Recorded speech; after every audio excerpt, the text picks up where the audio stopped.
নমস্কার দর্শক, কাকদ্বীপ টিভিতে আপনাদেরকে স্বাগত। সকলকে প্রীতি এবং শুভেচ্ছা জানিয়ে আজকের একটি পর্ব শুরু করছি। সন্ত্রাসবাদকে লালন পালন করলে তার পরিণতি আপনাকেও ভোগ করতে হবে। এই ভিডিও তার প্রকৃষ্ট উদাহরণ। তারপরে পরবর্তী বিশ্লেষণে যাচ্ছি।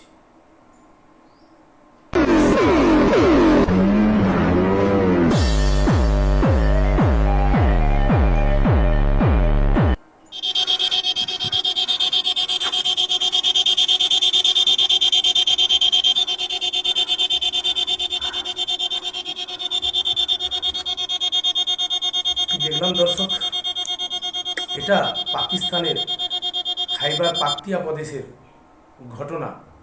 পাকিস্তানের যে পারমাণবিক যে প্রকল্প চলছে বা পারমাণবিক যে প্রোগ্রাম, সেই প্রোগ্রামের 18 জন ইঞ্জিনিয়ারকে পাকিস্তান তেহরিকি তালিবান পক্ষ থেকে তাদেরকে কিডন্যাপ করা হয়েছে এবং ডেরা ইসমাইল খান থেকে তাদেরকে গ্রেপ্তার করা হয়েছে। এবং এই পারমাণবিক যে প্রোগ্রাম, তাদের বিজ্ঞানীরা যদি পাকিস্তান সুরক্ষিত করতে না পারে, আজকের যে পাকিস্তান এই ইঞ্জিনিয়ার যদি সুরক্ষিত করতে না পারে, তবে আগামী দিন তারা পারমাণবিক যে বোমা, তা পারমাণবিক যে কার্যক্রম কী করে তারা সেফ রাখবে? এটা তো বিশ্বের ক্ষেত্রে একটা ধ্বংসাত্মক চিহ্ন। তারা সেফ রাখতে পারছে না পাকিস্তানকে। একটা উচ্চ নিরাপত্তার পাকিস্তানের পারমাণবিক কার্যকলাপ যদি নিরাপদ না থাকে, এটা বিশ্বের পক্ষে হুমকি। একজন ইঞ্জিনিয়ার এই ভিডিওতে বলছেন, তার নাম হাফিজ বশির, তারা জঙ্গিদের কাছে এখন নিরাপদে আছে এবং জঙ্গিরা তাদের দাবি রেখেছে, ডিমান্ড রেখেছে। কার কাছে? পাকিস্তান সরকারের কাছে। পাকিস্তান সরকার কি বলছে? জঙ্গিদের সঙ্গে তারা আলোচনা করতে চাইছে, আলোচনা তারা করবে এবং তাদেরকে কিছুদিন মধ্যে থাকতে বলেছে, কোনো ধরনের কোনো বিভেদে জড়াতে না বলেছে। আজকে দেখুন দর্শক, একটি দেশ পাকিস্তান, সেই দেশটি তার জন্মলগ্নর পর থেকেই সন্ত্রাসবাদকে লালন পালন করে আসার পরে আজকে তারাই সন্ত্রাসের শিকার। আপনি যেভাবে কালসাপ পুষবেন, সেই সাপই একদিন আপনাকে ছোবল দেবে। এই দেশটির প্রধানতম উদ্দেশ্য ভারতবর্ষকে বিশৃঙ্খল করা, জঙ্গি মদত দেওয়া ভারতবর্ষের বিরুদ্ধে, যাতে ভারতবর্ষ অস্থিতিশীল মধ্যে থাকে। এক প্রকার ছায়াযুদ্ধ তারা চালিয়ে যাচ্ছে, কিন্তু তারা কোনোদিন সফল হতে পারেনি।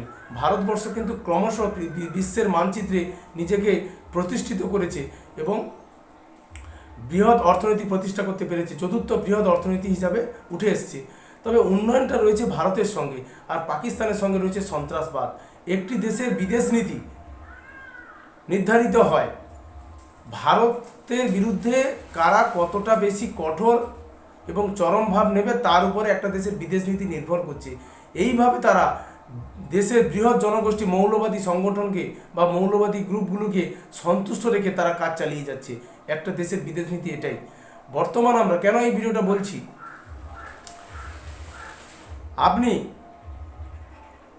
1971-এ যে পাকিস্তানের একটি অংশ ভেঙে যেটা পূর্ব পাকিস্তান ছিল, সেটাকে স্বাধীন বাংলাদেশ হিসেবে তৈরি হয়, সেই ক্ষত বা জ্বালা এখনও পাকিস্তান ভুলতে পারেনি।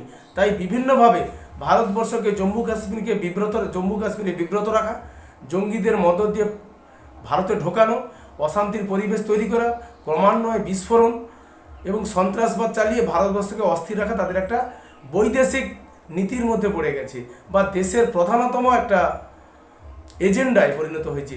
সেই এজেন্ডা তারা পূরণ করতে গিয়ে তারা বর্তমানে আমাদের প্রতিবেশী দেশ বাংলাদেশেও এক অস্থিরতার পরিবেশ তারা তৈরি করতে চাইছে বিভিন্নভাবে তাদের গুপ্তচর সংস্থা আইএসআইকে দিয়ে।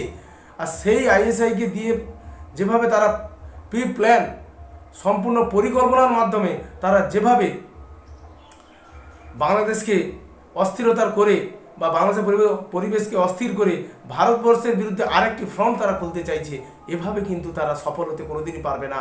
কারণ বাংলাদেশের বৃহৎ জনগোষ্ঠীর মানুষ এটা বুঝতে শিখেছে বা বুঝে গেছে যে বাংলাদেশের বর্তমানের যে অবস্থা, এই অবস্থার পিছনে কিন্তু সম্পূর্ণভাবে বৈদেশিক মদত অনেকটা রয়েছে। যারা চরমপন্থী যে বাংলাদেশের যে গ্রুপগুলো রয়েছে, তাদেরকে সংগঠিত করে এই হাসিনা সরকারের যে পলায়ন, হাসিনা সরকারের যে পতন, এই পতনে কিন্তু তারা সহযোগিতা করেছে। এইভাবেই কিন্তু তারা এজেন্ডা পূরণ করতে চায়। ভারতবর্ষ এখানেও কিন্তু তাদের গেম প্ল্যান ধরতে পেরেছে এবং আপামর বাংলাদেশি মানুষ আজ উপলব্ধি করছে যে এইভাবে চললে দেশ কোন জায়গায় যেতে পারে। পাকিস্তানের কোনো আইন শৃঙ্খলা নেই, পাকিস্তানের কোনো রাষ্ট্র পরিকল্পনা নেই, উন্নতির শিখরে যাওয়ার কোনো মানসিকতা নেই, শুধু সন্ত্রাসবাদ চালান দেওয়া একটি দেশের মূল এজেন্ডায় পরিণত হয়েছে। কিভাবে সন্ত্রাসবাদকে ভারতের বিরুদ্ধে ব্যবহার করা যাবে, ভারতকে অস্থির করে রাখা যাবে, সেই ভাবনাটাই রয়েছে। আজকের যে বাংলাদেশ এভাবে চলছে, সেই একই এজেন্ডা। ভারতবর্ষের বিরুদ্ধে বিভিন্ন রকম মন্তব্য করে যাচ্ছেন তারা হুবহুভাবে, এবং ক্রমাগতভাবে তারা চালিয়ে যাচ্ছে যাতে ভারতবর্ষকে অস্থির রাখা যায়, ভারতবর্ষকে বিরুদ্ধে একটি বাংলাদেশের যে মৌলবাদী গোষ্ঠীগুলোকে রয়েছে তাদেরকে উৎক্ষিপ্ত করে রাখা যায়। কিন্তু এক্ষেত্রেও কি তারা সফল হচ্ছে না। কারণ বর্তমান ইউনিয়নের উপরে প্রবল চাপ রয়েছে, দেশের দ্রব্যমূল্য বৃদ্ধি থেকে দেশের শান্তি শৃঙ্খলা সব ক্ষেত্রে এই সরকার ব্যর্থ। তাই এই সরকার আগামী দিন আর টিকবে না, এই সরকার পলায়ন করতে বাধ্য হবে এবং জনগণই তাদেরকে তাদের ক্ষমতা থেকে নামিয়ে দেবে। অতএব তাদেরও সম্বিত ফিরে পাওয়া উচিত যে ভারতবর্ষের মতো একটি দেশ, শান্তিপূর্ণ দেশের বিরুদ্ধে এই ধরনের ক্রমাগত হুমকি এবং কৃতজ্ঞতা বোধহীন আচরণ করা, এটা কখনোই তাদের পক্ষে ঠিক নয়। আগামী দিনে এভাবে কিন্তু তারা এর মূল্য পাবে। যদি তারা আগামী দিনে তাদের পথ পরিবর্তন না করে, তবে কিন্তু পাকিস্তানের মতো যে অবস্থা হয়েছে, বিশ্বের মানচিত্রে পাকিস্তানের যে ভূমিকা রয়েছে, বাংলাদেশ আগামী দিনে একই ভূমিকায় চলে যেতে পারে। কিন্তু শুভবুদ্ধি সম্পন্ন যা বাংলাদেশি মানুষ রয়েছেন তারা অবশ্যই এটা হতে দেবেন না।